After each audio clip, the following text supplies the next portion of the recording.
சங்கீதம் 1 எல்லாருக்குமே தெரியும். நம்முடைய எல்லா திருச்சபைகளிலேயும் வாசிப்போம், அநேகருக்கு மனப்பாடமாவே தெரியும். இந்த சங்கீதத்திலே சொல்லப்பட்டிருக்கிறது, இரவும் பகலும் அவருடைய வேதத்தில் தியானமாயிருக்கிற மனுஷன் பாக்கியவான். துன்மார்க்கரோ அப்படி இராமல்.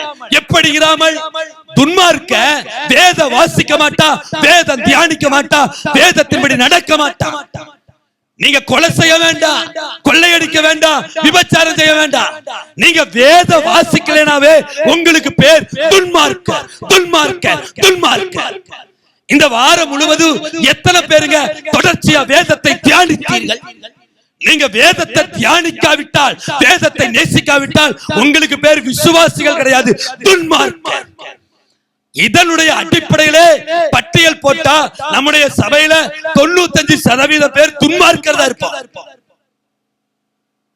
வேதத்தை தியானிக்கிறீர்களா? வேதத்தை நேசிக்கிறீர்களா? இந்த வேதத்தை நேசிக்கிறவர்களுக்கு தாங்க மிகுந்த சமாதானம் உண்டு. நம்ம குடும்பத்துல சமாதான குறைச்சலுக்கு ஒரு பெரிய காரணம் நாம் வேதத்தை நேசிப்பதில்லை.